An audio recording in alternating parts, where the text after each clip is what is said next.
Amigos televidentes, nosotros buscando siempre la manera de actualizarlos en temas más cuando es de índole económico. Hoy nos acompaña Luis Núñez, él es analista económico, bienvenido, y vamos a estar conversando acerca del impacto económico que ha traído esta pandemia que ha afectado a más de 200 países en el mundo, y hablando también sobre no solo lo negativo, sino también algunos aspectos positivos que podemos destacar. Bueno, hablando, Luis, primeramente sobre cómo ha venido afectando la pandemia de COVID-19 la economía y los mercados. Mira, primero, bueno, hay un impacto a nivel mundial. Esta es una pandemia que realmente ha impactado a todo el mundo y realmente lo ha paralizado. Por primera vez en la historia. Ha habido pandemias a lo largo de la historia, 3.000 años, por ejemplo, donde han muerto millones de personas, mucho más que cualquier guerra, que toda la guerra junta. Sin embargo, esta es la primera vez que toda la economía mundial completa se paraliza. Hemos tenido pandemias en Europa, en Estados Unidos, Europa, Oriente, Europa. Pero esta es la primera vez realmente que la situación económica se ve duramente golpeada por este tipo de enfermedad. Ese es muy importante tomarlo en cuenta porque realmente estamos conectados. El mundo está conectado y entonces esta crisis económica nos impacta. Nos impacta de diferentes maneras, como ya se ha hablado anteriormente, han hablado diferentes analistas y realmente esa es la realidad, pues.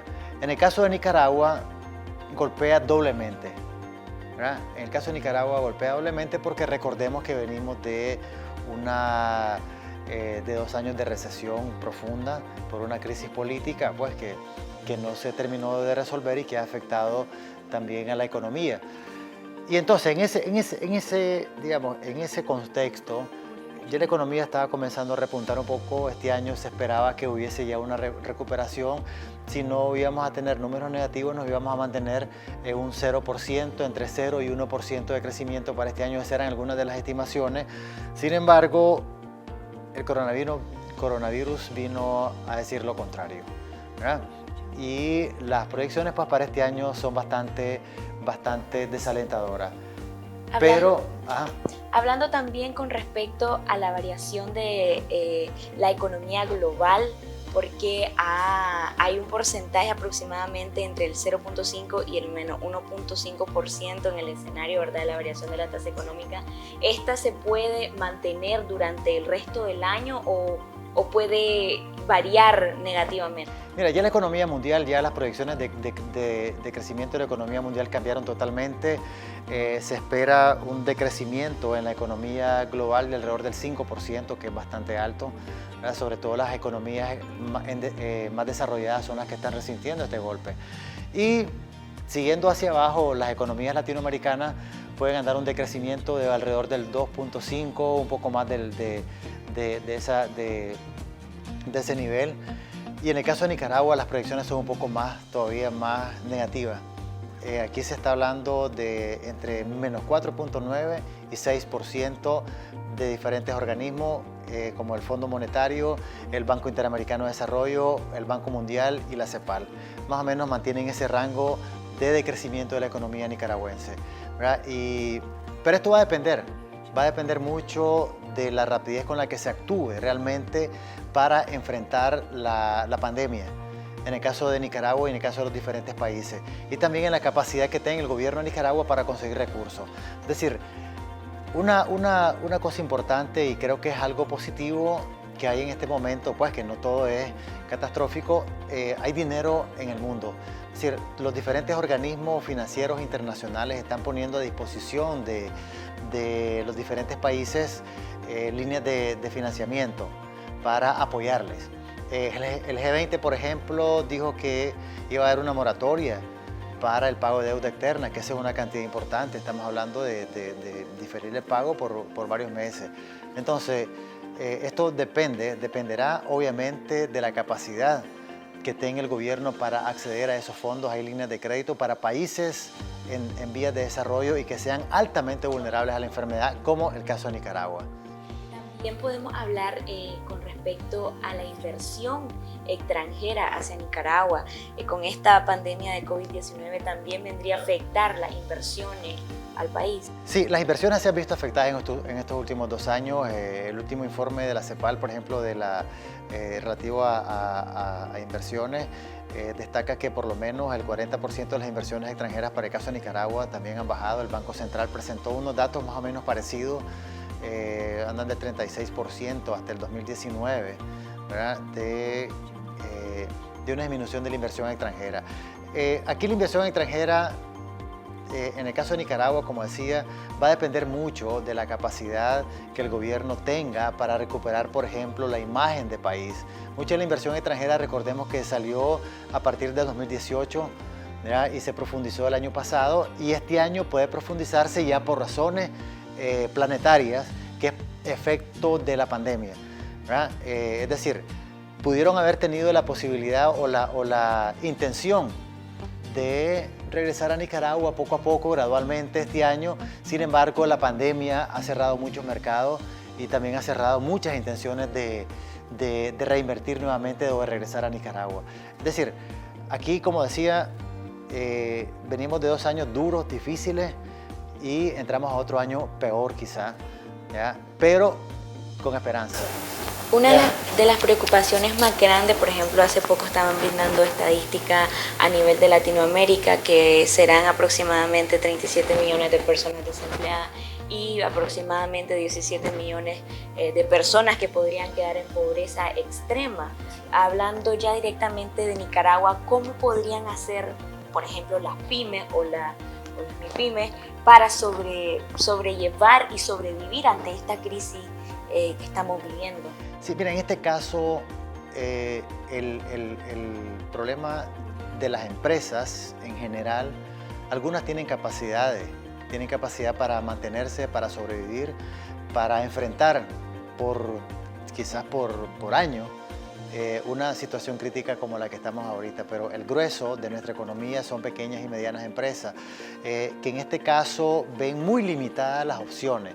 En términos normales, sin crisis o como estábamos, por ejemplo, hace un año, yo decía, bueno, las empresas tienen que comenzar a reconvertirse, pueden optar por migrar a hacer otro tipo de actividades, darle un valor agregado a sus empresas, invertir en otro tipo de actividades que puedan ser rentables. En este caso, el problema que plantea la enfermedad misma es que las opciones son muy limitadas.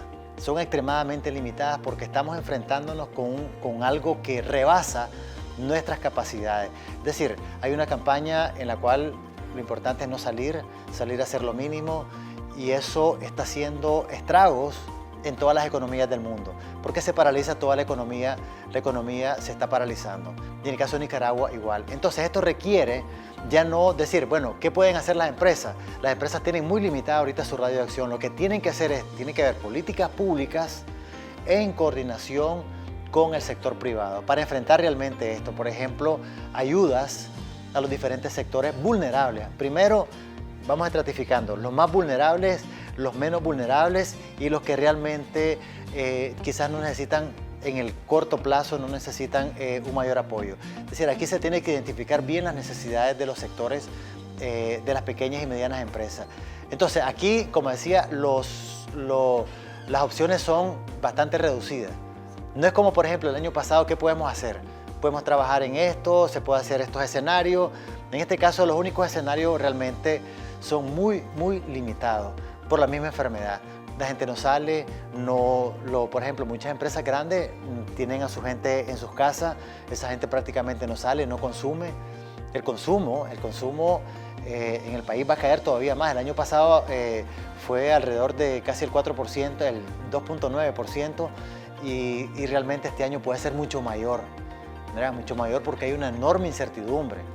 Recordemos, como mencionaba, Latinoamérica va a perder casi alrededor llegando a los 40 millones de personas pueden perder sus empleos, pero no solamente eso. En Estados Unidos se están perdiendo una cantidad similar, casi el 60 millones se estima de empleos perdidos, de los cuales por lo menos 6 millones de empleos pueden ser de centroamericanos. ¿Qué significa eso para nosotros y cómo nos afecta? Nos afecta muchísimo. Remesas familiares, ¿verdad? Las remesas familiares, según el Banco Mundial, pueden caer alrededor del 20%, entre el 16 y el 20%, dependiendo de las regiones. Para la región centroamericana y el Caribe, más o menos estima que pueden andar por el 19% de la caída. Y esto es muy importante porque en el caso de Nicaragua, el caso nuestro, las remesas que hasta donde había una cifra andaban por el 1.500, entre 1.500 y 1.700 millones de dólares que van en remesas, que van directo a la economía familiar, ¿verdad? Entonces, al reducirse ese flujo, muchos hogares pueden verse golpeados al no recibir, porque en Estados Unidos o en Costa Rica o España o Panamá, que son nuestros principales emisores, pueden perder sus empleos y pueden reducirse su capacidad de enviar dinero, ¿ya? Entonces es muy importante, pues el panorama es difícil, pero como te decía, hay noticias que son positivas, que es por ejemplo que a nivel mundial hay bastantes recursos como para suplir algunas de las necesidades de la economía. Exactamente, y otro de los sectores que también se van a estar viendo afectados es el sector turismo, por ejemplo, porque Nicaragua tenía un fuerte en el turismo y sabemos que a causa de las cuarentenas, de los confinamientos, varias aerolíneas, varios aeropuertos han sido cerrados. Pero no solo vamos a estar hablando de noticias negativas, sino también cómo se puede sobrellevar la parte positiva, por ejemplo, con la producción, digamos, de café, de carne, para luego poder encontrar con esos países que están teniendo un déficit. Por ejemplo, hace poco mirábamos de que Estados Unidos está teniendo una baja, por ejemplo, en la producción de carne bovina. Mira, es importante, ya te decía una noticia que puede ser positiva para Nicaragua, pues, pero va a depender de la capacidad de gestión que tenga el gobierno para ir a gestionar todos esos recursos que andan ahí, que están en el mundo, pues son cantidades bastante considerables. Por otro lado, la FAO, el Banco Mundial, también dieron a conocer un estudio esta semana y la semana pasada que tiene que ver también con los precios de los alimentos, de los productos básicos. Muchos de estos productos que tienen que ver con nosotros, ¿verdad? Van a verse afectados hacia el alza, porque muchos países productores también han visto reducir su oferta.